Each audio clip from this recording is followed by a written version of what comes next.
ನಮ್ಮ ವಿರುದ್ಧ ಕೆಲವು ಷಡ್ಯಂತ್ರಗಳು ನಡೀತಾ ಇದೆ. ಹೀಗಾಗಿ ನಾವು ನ್ಯಾಯಾಲಯಕ್ಕೆ ಹೋಗಿದ್ದೇವೆ ಎಂದು ಮಂಗಳೂರಿನಲ್ಲಿ ಸಚಿವ ಬೈರತಿ ಬಸವರಾಜ್ ಹೇಳಿಕೆ ನೀಡಿದ್ದಾರೆ. ಏಕಾಏಕಿ 6 ಜನ ಸಚಿವರು ಕೋರ್ಟ್ ಮೊರೆ ಹೋಗಿರುವ ಬಗ್ಗೆ ಪ್ರತಿಕ್ರಿಯಿಸಿದ ಇವರು, ನಾವು ಕಾಂಗ್ರೆಸ್ ಬಿಟ್ಟು ಬಿಜೆಪಿಗೆ ಬಂದಿದ್ದಕ್ಕೆ ಟಾರ್ಗೆಟ್ ಮಾಡಲಾಗಿದೆ. ಕೋರ್ಟ್ಗೆ ಅರ್ಜಿ ಸಲ್ಲಿಸಿದರ ಹಿಂದೆ ಬೇರೆ ಯಾವ ಉದ್ದೇಶ ಇಲ್ಲ ಎಂದು ಹೇಳಿದ್ದಾರೆ.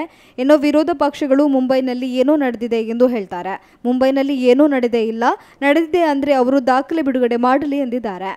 ಈಗ ನೋಡಿದ್ರೆ ಕೆಲವು ಷಡ್ಯಂತ್ರಗಳು ನಡೀತಾ ಇದೆ ಅನ್ನೋದು ಮಾಹಿತಿ ಗೊತ್ತಾಗಿದೆ. ಇವರು ನಾವು ನ್ಯಾಯಾಲಯಕ್ಕೆ ಹೋಗಿದ್ದೀವಿ. ಬಿಟ್ಟರೆ ಇದರಲ್ಲಿ ಬೇರೆ ಏನು ವಿಷಯ ಇದೆ. ನ್ಯಾಯಾಲಯಕ್ಕೆ ಹೋಗಬಾರ್ದು ಅಂತ ಏನಾದ್ರು ಇದೆಯಾ ಕಾನೂನಲ್ಲಿ? ಇಲ್ಲ ಇವರೇನು ನಮಗೆ ಈಗ ನಾವು ನಮ್ಮ ಅವಶ್ಯಕತೆಗೆ ನಾವು ಹೋಗಿದ್ದೀವಿ. ಮುಂದೆ ಏನಾದ್ರು ನೋಡಿ ಅಕಸ್ಮಾತ್ ಏನಾದ್ರು ಅವ್ರ ಹತ್ರ ನಮ್ಮದು ಇದ್ದಿದ್ರೆ ತೋರಿಸ್ಲಿ, ಅದಕ್ಕೆ ನಾವು ಒಪ್ಕೊಂತೀವಿ. ಸರ್, ಇವತ್ತು ವಿರೋಧ ಪಕ್ಷಗಳು ಬೇರೆಯವರು ಕೂಡ ಹೇಳ್ತಾ ಇರೋದು ಮುಂಬೈಯಲ್ಲಿ ಏನೋ ನಡೆದಿದೆ ಅನ್ನುವಂಥ ಒಂದು ಯಾವುದು ನಡೆದಿಲ್ಲ, ಏನು ನಡೆದಿಲ್ಲ. ಏನಾದರೂ ನಡೆದಿರೋದಿದ್ದರೆ ಅವ್ರ ಹತ್ರ ದಾಖಲಾತಿ ಬಿಡುಗಡೆ ಮಾಡಿರ್ತಾರೆ. ಸರ್, ಈಗ ಕೊನೆಯದಾಗಿ ಸರ್, ಈಗ ಏಕಾಏಕಿ ಈಗ 6 ಮಂದಿ ನೀನು ಕೋರ್ಟ್ ಮೊರೆ ಹೋಗಿರ್ತಕ್ಕಂಥದ್ದು ಕಾರಣ ಇರ್ತಕ್ಕಂಥ ಷಡ್ಯಂತ್ರ ನಡೀತಾ ಇದೆ.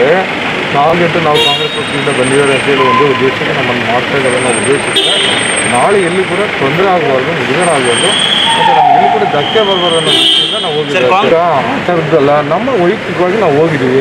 ಮುಂದೆ ಅಲ್ಲಿ ಕೋರ್ಟ್ ಸ್ಟೇ ಕೊಟ್ಟಿದ್ದಾರೆ, ಅವ್ರದ್ದು ಏನಾದಿದೆ ತೋರಿಸ್ಲಿ ಅಷ್ಟೇ. ಯಾರನ್ನು ಆಪಾದನೆ ಮಾಡೋರಿದ್ರೆ ಹೇಳಲಿ. ಅಂದರೆ ಒಳ್ಳೆ ಕೆಲಸ ಮಾಡ್ತಾಯಿದ್ದೀವಿ, ಒಂದವರಲ್ಲ. ಇವತ್ತು ಸರ್ಕಾರದಲ್ಲಿ ಅತ್ಯುತ್ತಮವಾದಂಥ ಕೆಲಸಗಳನ್ನು ನಾವು ಮತ್ತು ನಾವೆಲ್ಲ ಮಾಡ್ತಾಯಿದ್ದೀವಿ.